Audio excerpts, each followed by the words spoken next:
ಕೆನಡಾದ ಹಿಮಭರಿತ ಯುಕಾನ್ನಿಂದ ದಕ್ಷಿಣದ ಪಟಗೋನಿಯಾದ ಬಂಡೆಗಳವರೆಗೂ ಇವನದ್ದೇ ಸಾಮ್ರಾಜ್ಯ. Puma, also called as mountain lion. Silent attitude. Violent ಆದರೆ ಸ್ಟ್ರೈಟ್ ರೆಸ್ಟ್ ಇನ್ ಪೀಸ್.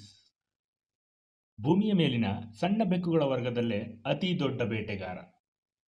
ಸುಮಾರು 60 ರಿಂದ 70 kg ತೂಕ ಹೊಂದಿದ್ರೂ ಇದು ಸಿಂಹದಂತೆ ಗರ್ಜಿಸಲ್ಲ, ಬೆಕ್ಕಿನಂತೆ ಶಬ್ದ ಮಾಡುತ್ತೆ.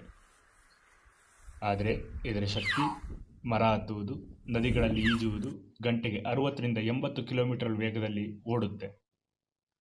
ಇನ್ನು ಜಂಪಿಂಗ್ ಅಂತ ಬಂದರೆ 7 ಮೀಟರ್ ಎತ್ತರ ಜಂಪ್ ಮಾಡಿ ಗಿನ್ನಿಸ್ ವರ್ಲ್ಡ್ ರೆಕಾರ್ಡ್ ಮಾಡಿದೆ. ಹಂಟಿಂಗ್ ಅಂತ ಬಂದರೆ ಒಂದು ಕ್ಷಣದಲ್ಲಿ ಬೇಟೆ ಮುಗಿಸೋ ಸಾಮರ್ಥ್ಯ ಇದೆ. ಜಿಂಕೆ, ಮೊಲ ಮತ್ತು ಸಣ್ಣ ಪ್ರಾಣಿಗಳು ಇದರ ಮುಖ್ಯ ಆಹಾರ. ಏಕಾಂತ ಜೀವನ ಇಷ್ಟಪಡೋ ಈ ಬೇಟೆಗಾರ ಮನುಷ್ಯರ ಕಣ್ಣುಗಳಿಗೆ ಕಾಣಿಸ್ಕೊಳ್ಳುವುದು ತುಂಬ ರೇರ್. ಆದರೂ ಕಾಡಿನ ಸಮತೋಲನವನ್ನು ಉಳಿಸುವಲ್ಲಿ ಇದರ ಪಾತ್ರ ಮಹತ್ವದ್ದಾಗಿದೆ. ಇಂದು ಮಾನವನ ಹಸ್ತಕ್ಷೇಪ ಮತ್ತು ವಾಸಸ್ಥಳ ನಾಶದಿಂದ ಇವುಗಳ ಸಂಖ್ಯೆ ಕಡಿಮೆಯಾಗುತ್ತಿದೆ. ಪ್ರಕೃತಿಯ ಈ ಚತುರ ಬೇಟೆಗಾರ ಇನ್ನೂ ನೆರಳಿನಂತೆ ಬದುಕುತ್ತಿದೆ. ಇಂತಹ ಇನ್ನಷ್ಟು ರೋಚಕ ಕಥೆಗಳಿಗಾಗಿ ಮಾಯವನ ವೈಲ್ಡ್ ಲೈಫ್ ಫಾಲೋ ಮಾಡಿ.